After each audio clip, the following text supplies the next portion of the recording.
Exercise 10 का question number 9 है हमारे पास कि 3 circles touch externally as shown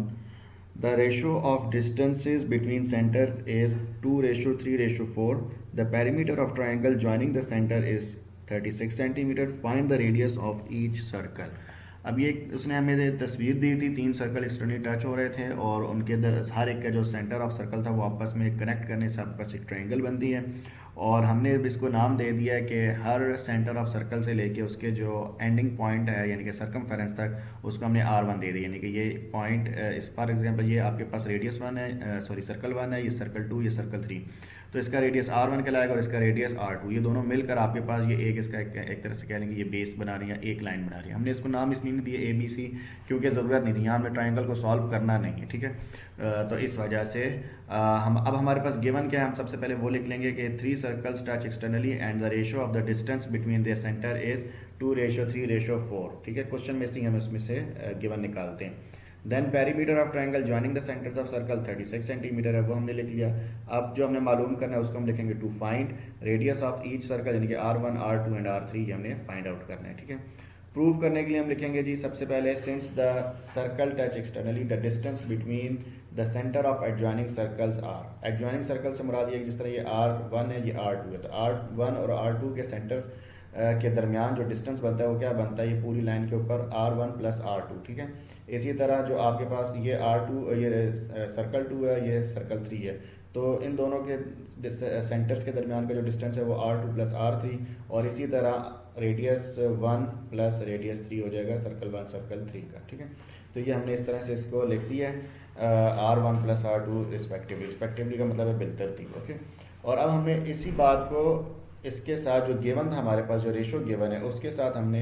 compare करके लिखा है कि एज गिवन 2:3:4 इक्वल है आपके पास अगेन जो ये आपके पास साइड्स बनती थी, यानी कि R1 + R2 + ratio R2 + R3, यानी कि रेशो की फॉर्म में हमने सारे को लिखा और फिर हमने आखिर में लिखा कि ये इक्वल है किसके, के कांस्टेंट के, ठीक है। अब जब आप इसको रेशो की फॉर्म में कर देंगे, देखें ना ये आपके पास बनता है दिस डिवाइडेड बाय दिस, इसी तरह सेकंड नंबर के नीचे डिवाइड होगा, इसी तरह ये सारे आपस में डिवाइड होकर इक्वल्स टू के आते हैं, यानी कि जिस तरह मैंने आगे लिखा है कि R1 + R2 divided by 2 equals to के हो जाएगा। इसी तरह R1 + R सॉरी इससे आप आगे लेकर जाएंगे तो ये आपके पास बन जाएगा R1 + R2 इक्वल है 2K के। और इन सारों को इसी तरह लिखते हुए आपके पास R2 + R3 के नीचे आपके पास 3 आ जाएगा इक्वल्स टू के, और ये सारा आप इसको इस तरह से लिख सकते हैं, ठीक है। अच्छा, अगर आप इस बात पे कंफ्यूज हो रहे हैं कि सर जी 2 ऊपर आना चाहिए था और ये इधर आना चाहिए था, तो इसका एक हल ये भी है कि आप इस वाली सारी लाइन को पहले लिख लें और इस वाली सारी लाइन को बाद में लिख लें,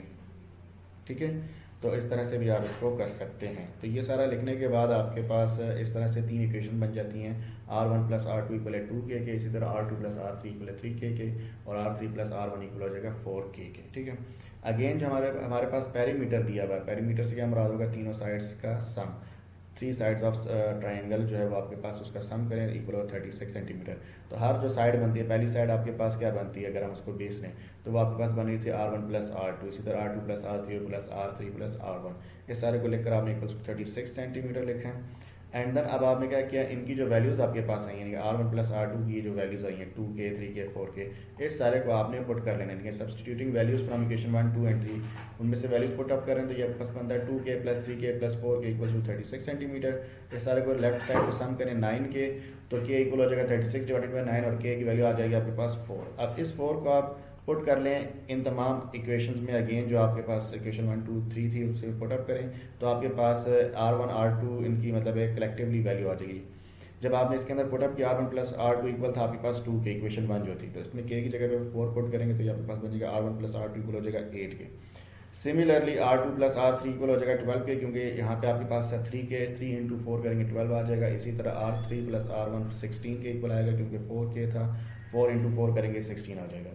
अब आपने क्या करना है, इन तीनों इक्वेशंस को इक्वेशन 4 5 और 6 को ऐड कर लें। ऐड करने के बाद आप देखेंगे ये आपके पास 2 दफ़ा R1 2 दफ़ा R2 और 2 दफ़ा R3 बन रहा है, तो उसको मैंने आपके पास मतलब कॉमन लेके एक ही तरफ लिख लिया कि 2 ×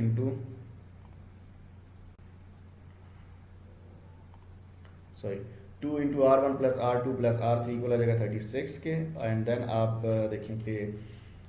2 दूसरी तरफ जाके डिवाइड होगा तो ये आपके पास R1 + R2 + R3 आ जाएगा 18 के। अब ये आपके पास एक मेन इक्वेशन आ गई है और ऊपर आपके पास इनकी रेशियोज भी गिवन है। तो फ्रॉम इक्वेशन इसको हमने नाम दे दिया इक्वेशन ए का, क्योंकि अब ये फाइनल इक्वेशन है जिससे हमने वैल्यूज़ निकाल लेनी है। तो इसलिए हमने इसको लिखा कि from equation A we get, अब हमारे पास ये 3 इक्वेशन बनती है और इसके अंदर ही हमने डायरेक्ट सॉल्व करते हुए वैल्यूज़ भी निकाल ली हैं। अब आप ये देखें ना कि अगर जब हमने R1 मालूम करना है तो बाकी दोनों को हम दूसरी तरफ लेके जाते हैं, तो ये आपके पास क्या बन जाएगा 18 माइनस ब्रैकेट के अंदर आ जाएगा R2 प्लस R3, तो ये मैंने एज इट इज़ इसी तरह लिखा है, ठीक है। तो R1 R2 R3 इन तीनों के लिए सिमल्टेनियसली सॉल्व करने के लिए हमने इसको लिखा है इस तरह से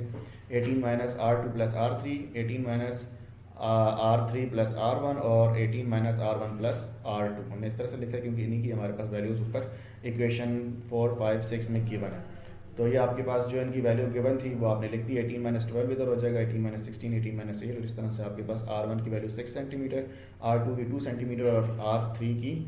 10 सेंटीमीटर आ जाएगी, और यही आपने मालूम करना था। तो जो आपका अभी क्वेश्चन जो है वो सॉल्व हो गया।